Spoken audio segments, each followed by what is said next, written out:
अमृतं गमय मृत्योर्महमृतं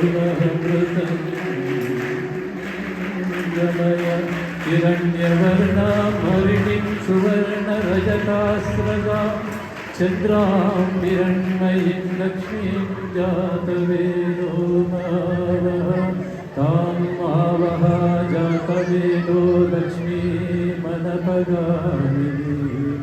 यस्यां हिरण्यं विन्देयं पुरुषानहम् असतो न सद्गमय तमसो म ज्योतिर्गमय मृत्योर्महमृतं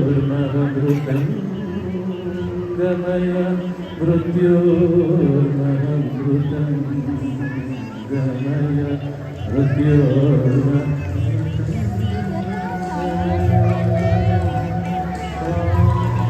शान्ति शान्ति ನಮ್ಮ ಆಕಾಶ್ ಮನಗೂಳಿ ಸಾಮಾನ್ಯವಾಗಿ ಇರ್ತಕ್ಕಂಥವ್ರಿಗೆ 190 ಜನರಿಗೆ ಆಕಾಶ್ ಮನಗೂಳಿ ಎಲ್ಲದನ ಅಂತ ಹುಡುಕಾಕತ್ತೀರಿ ನೀವೆಲ್ಲ. ಯಾಕಂದ್ರೆ ನಿಮ್ಮ ಕಲ್ಪನೆ ಒಳಗೆ ಆಕಾಶ್ ಮನಗೂಳಿ ಅಂದ್ರೆ ಒಬ್ಬ ಸಣ್ಣ ಹುಡುಗ ಇಷ್ಟಿದ್ದಾವ. ಇವಾಗ ನಮ್ಮ ಅಬ್ಬರಣ ಹಾಡಲ್ಲಲ್ಲ, ಆಕಿನಕ್ಕಿಂತ ಸಣ್ಣವಿದ್ದಾಗ ಅವ ಭಜನಾ ಹಾಡ್ತಾ ಇದ್ದ. ಇವತ್ತೊಂದು ಎಂಥ ಕ್ರಾಂತಿ ನಮ್ಮ ನಾಡಿನಲ್ಲಿ ನಡೆದೈತೆ ಅಂದರೆ, ಮೊದಲು ಭಜನಾ ಹಾಡೋದಂದ್ರೆ ವಯಸ್ಸಾದವ್ರು ಅಷ್ಟೇ ಹಾಡ್ತಾ ಇದ್ರು. ಇವರ ತಾಯಿ ಭಜನೆ ಮಾಡ್ತಾ ಇದ್ರು, ಇವರ ತಂದೆ ಭಜನೆ ಮಾಡ್ತಾ ಇದ್ರು. ಬಹಳ ಪ್ರಸಿದ್ಧ ಭಜನಾಕಾರರು. ಅವ್ರು ಎಂಥ ಕ್ರಾಂತಿಯನ್ನು ಮಾಡಿದ್ರೆ ಅಂದರೆ, ಒಬ್ಬ ಬಾಲಕನೂ ಕೂಡ ಗಂಡು ಕಲೆಯಾಗಿರ್ತಕ್ಕಂಥ ಭಜನೆಯನ್ನು ಹಾಡ್ಬೋದು ಅನ್ನೋದನ್ನು ಈ ನಾಡಿನಲ್ಲಿ ಪ್ರಥಮವಾಗಿ ತೋರಿಸಿದವ್ರು ಯಾರು ಅಂದರೆ ಅವರು ನಮ್ಮ ಆಕಾಶ್ ಮನಗೂಳಿ. ಇವತ್ತು ಭಾಳ ದೊಡ್ಡವಾಗ ಅವಾಗೇ 2-3 ಮಕ್ಕಳಾಗ್ಯಾವ. ಆದ್ರೆ ಅವ ಸಣ್ಣವಿದ್ದಾಗ ಮಾಡಿದಂಥ ನೀವೆಲ್ಲ ಯೂಟ್ಯೂಬ್ ಒಳಗೆ ಆಕಾಶ್ ಮನಗೂಳಿ ಅಂತೇಳಿ ಸರ್ಚ್ ಮಾಡಿದ್ರೆ ಗೊತ್ತಾಗ್ತದೆ. ಭಾಳ ಲಕ್ಷಾಂತರ ಜನ ಅಭಿಮಾನಿಗಳನ್ನು ಹೊಂದಿದಂಥ ಕಲಾವಿದ ನಮ್ಮ ಆಕಾಶ್ ಮನಗೂಳಿ. ನಮಗೊಂದು ಹೆಮ್ಮೆ ಏನಪ್ಪ ಅಂದ್ರೆ, ಆಕಾಶ್ ಮನಗೂಳಿ ಯಾವರಪ್ಪ ಅಂದ್ರೆ ನಮ್ಮ ಇನ್ನೊಂದು ಮಠ ಇದೆಯಲ್ಲ ಮನಗೂಳಿ, ಆ ಮನಗೂಳಿ ಮಠದ ಊರಿನವ ನಮ್ಮ ಆಕಾಶ್ ಮನಗೂಳಿ ಅನ್ನೋದು ನಮಗೆ ಭಾಳ ಹೆಮ್ಮೆ ಸಂಗತಿ. ಎಷ್ಟು ಅದ್ಭುತವಾಗಿ ಹಾಡ್ತಾನಂದ್ರೆ, ನಾವು ಅವಾಗ ನಾವು ಅವನ ಹಾಡುಗಳನ್ನು ಕೇಳುವಂಥ ಅಭಿಮಾನಿಗಳಲ್ಲಿ ನಾವು ಕೂಡ ಒಬ್ಬರು. ಯಾವಾಗಾದರೂ ಬೇಸರ ಆಯ್ತಂದ್ರೆ, ಯಾವಾಗಾದರೂ ಬಹಳ ದೂರ ಪ್ರಯಾಣ ಮಾಡ್ಬೇಕಂತಂದ್ರೆ ನಮ್ಮ ಕಾರ್ನೊಳಗೆ ಅವನ ಭಜನಾ ಹಾಡು ಹಾಕ್ತಿರ್ತೀವಿ. ಯಾಕಂದ್ರೆ ನಾವು ಸಣ್ಣ ಹಳ್ಳಿಯಲ್ಲಿ ಬಂದಂಥವ್ರು.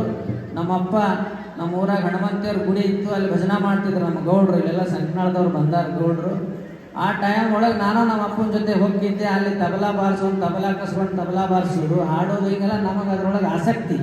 ಭಜನಾ ಹಾಡನ್ನು ಭಾಳ ಇಷ್ಟ ನಮಗೆ. ಹಾಗಾಗಿ ಆಕಾಶ್ ಮನಗೂಳಿಯ ಒಂದು ಹಾಡನ್ನು ನಮಗೆ ತುಂಬ ಇಷ್ಟ.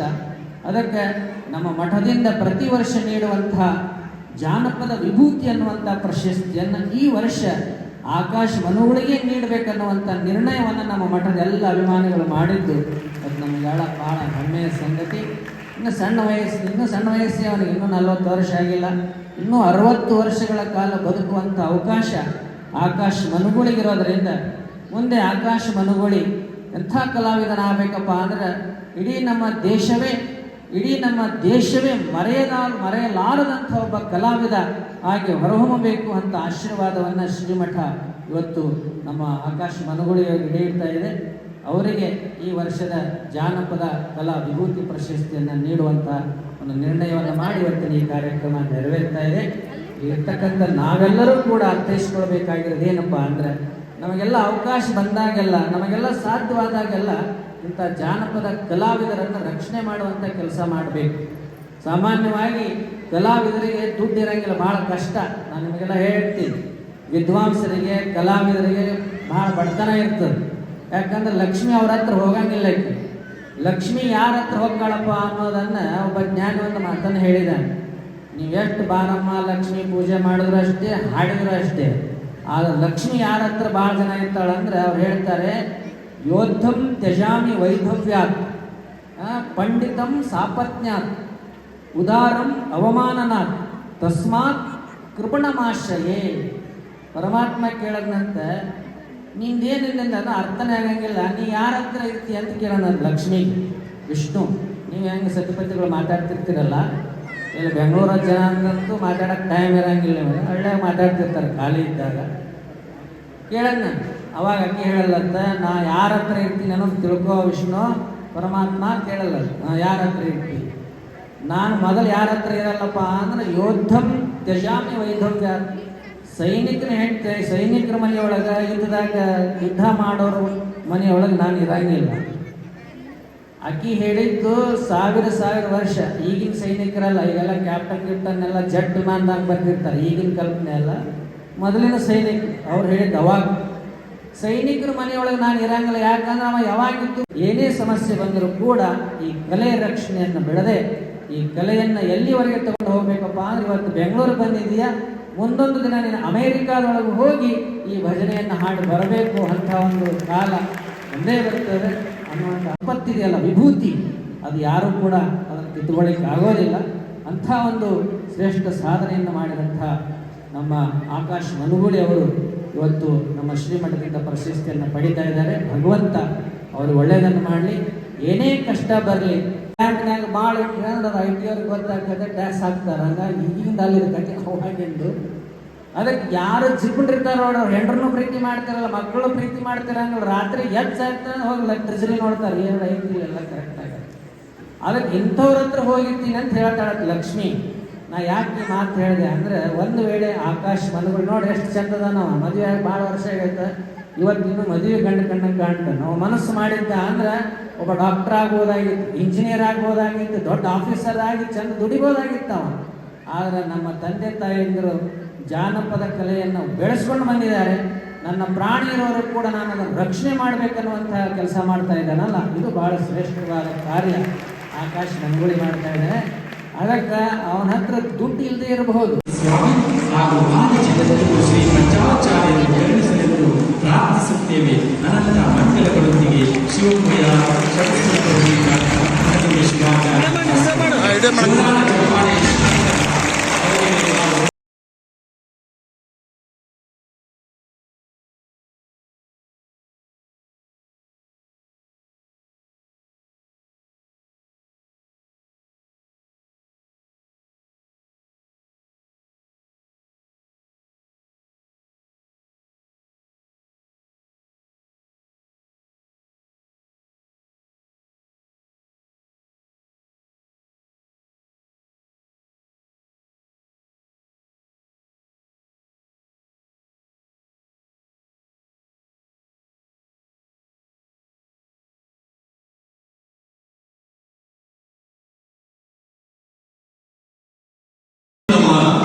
ಗೌರವಿಸುವ ಚೇತನವ ಯಾರೋ ಜಗವೆಂದು ಭೇದ ಬೆಳೆಸಿಬಿಟ್ಟು ಹೋಗುವುದೇ ಅಮೋನ್ನತಿಗೆ ದಾರಿ ಮಂಕುತಿಮ್ಮ ಅಂತ ಹೇಳ್ತಾರೆ.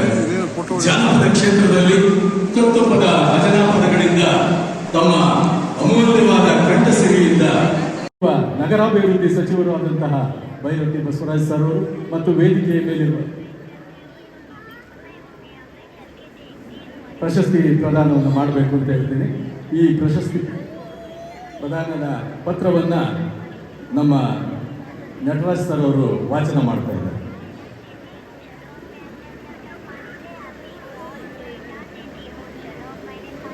ಜಾನಪದ ವಿಭೂತಿ ಪ್ರಶಸ್ತಿ 2024 ಶ್ರೀ ಆಕಾಶ್ ಮನಗೋಳಿ ಪ್ರಸಿದ್ಧ ಭಜನಾ ಕಲಾವಿದರು, ಮನಗೋಳಿ, ಬಸವನ ಬಾಗೇವಾಡಿ ತಾಲೂಕು, ವಿಜಯಪುರ ಜಿಲ್ಲೆ. ತಾವುಗಳು ಕನ್ನಡ ಜಾನಪದ ಕಲೆಗಳಲ್ಲೊಂದಾದ ಭಜನಾ ಕಲೆಗೋಸ್ಕರ ತಮ್ಮ ಬದುಕನ್ನೇ ಮೀಸಲಿರಿಸಿದರು. ತಮ್ಮ ತಾಯಿಯಿಂದ ಪ್ರೇರಿತರಾಗಿ ಅವರು ಗುರುತ್ವದಲ್ಲಿಯೇ ಅತಿ ಸಣ್ಣ ವಯಸ್ಸಿನಲ್ಲಿಯೇ ಭಜನಾ ಕಲೆಯನ್ನು ಮೈಗೂಡಿಸಿಕೊಂಡು ತಮ್ಮ ನಾಡೇ ಬೆರಗಾಗುವ ರೀತಿಯಲ್ಲಿ ಹಾರುತ್ತಾ 3 ದಶಕಗಳ ಕಾಲ ನಿರಂತರ ಭಜನಾ ಕಲೆಯ ಲೋಕದ ಚಂದಿರನಂತೆ ಬೆಳಗುತ್ತಾ ಸಾರ್ಥಕ ಜೀವನವನ್ನು ಮಾಡುತ್ತಾ ಸಮಾಜದಲ್ಲಿ ಅಪ್ರತಿಮ, ಅದ್ವಿತೀಯ ಮತ್ತು ಅನುಪಮ ಸಾಧನೆಯನ್ನು ಮಾಡುತ್ತಿದ್ದೇನೆ. ಜಾನಪದ ಕಲೆಯಾದ ಭಜನಾ ಕಲೆಯನ್ನೇ ತಮ್ಮ ಉಸಿರನ್ನಾಗಿಸಿಕೊಂಡಿರುವ ತಮಗೆ ಇಲ್ಲಿಯವರೆಗೆ ಅನೇಕ ಪ್ರಶಸ್ತಿಗಳು ಪ್ರಾಪ್ತವಾಗಿರುವುದು ನಮಗೆ ಹೆಮ್ಮೆಯ ಸಂಗತಿಯಾಗಿದೆ. ಇಷ್ಟೆಲ್ಲ ಕೀರ್ತಿ ವಿಶೇಷರಾದ ತಾವುಗಳು ನಿತ್ಯವೂ ಭಜನಾ ಕಲೆಯನ್ನು ರೂಢಿಸಿ ಬೆಳೆಸುವ ಕಾರ್ಯಗಳನ್ನು ಮಾಡುತ್ತಾ ಅನೇಕ ಯುವ ಪ್ರತಿಭೆಗಳಿಗೆ ಸ್ಫೂರ್ತಿಯಾಗಿರುವುದು ಸಮಾಜವು ಹೆಮ್ಮೆ ಪಡುವ ಸಂಗತಿಯಾಗಿದೆ. ಶ್ರೀಮಠವು ತಮ್ಮ ಈ ಸಾರ್ಥಕ ಬದುಕವನ್ನು ಪರಿಗಣಿಸಿ ದಿನಾಂಕ 24/1/2024 ಭಾನುವಾರದಂದು ಸಾಯಂಕಾಲ 4 ಗಂಟೆಗೆ ನಡೆಯುವ ಜಾನಪದೋತ್ಸವ ಸಮಾರಂಭದಲ್ಲಿ ತಮಗೆ ಈ ವರ್ಷದ ಜಾನಪದ ವಿಭೂತಿ ಪ್ರಶಸ್ತಿ ಶ್ರೀಮಠದ ಪಟ್ಟಾಧ್ಯಕ್ಷರಾಗಿರ್ತಕ್ಕಂಥ ಶಟಸ್ಥಲ ಬ್ರಹ್ಮಿ ಡಾಕ್ಟರ್ ಮಹಂತಲಿಂಗ ಶಿವಾಚಾರ್ಯ ಮಹಾಸ್ವಾಮಿಗಳ ನೇತೃತ್ವದಲ್ಲಿ ನಾಡಿನ ಹಲವು ಮಠಾಧೀಶರ, ರಾಜ್ಯದ ಸಚಿವರ ಮತ್ತು ಶ್ರೀಮಠದ ಸಮಸ್ತ ಸದ್ಭಕ್ತರ ಸಮ್ಮುಖದಲ್ಲಿ ನೀಡಿ ಗೌರವಿಸಲಾಗುತ್ತಿದೆ. ಸರಳ ಸಜ್ಜನಿಕೆ ಸಾಕಾರ ಮೂರ್ತಿಗಳಾದ ತಮಗೆ, ತಮ್ಮ ಕುಟುಂಬ ಸರ್ವ ಸದಸ್ಯರಿಗೆ ಆರೋಗ್ಯಪೂರ್ಣ ದೀರ್ಘಾಯುಷ್ಯವನ್ನು ಶ್ರೀ ಕ್ಷೇತ್ರನಾಥ ವೀರಭದ್ರ ಸ್ವಾಮಿ ಹಾಗೂ ಆದಿ ಜಗದ್ಗುರು ಶ್ರೀ ಪಂಚಾಚಾರ್ಯರು ಕರುಣಿಸಲೆಂದು ಪ್ರಾರ್ಥಿಸುತ್ತೇವೆ. ಅನಂತ ಮಂಗಲಗಳೊಂದಿಗೆ ಶಿವಂಪುಯಾರ್ ಶಟಸ್ಥಲ ಬ್ರಹ್ಮಿ ಡಾಕ್ಟರ್ ಮಹಂತಲಿಂಗ ಶಿವಾಚಾರ್ಯ ಮಹಾಸ್ವಾಮಿ. ಜೋರಾದ ಚಪ್ಪಾಳೆಯ ಮುಖಾಂತರ ಅವರಿಗೆ ನಾವು ಅನಂತ ಧನ್ಯವಾದಗಳನ್ನು ಹೇಳ, ಅಭಿನಂದನೆಗಳನ್ನು ಹೇಳ.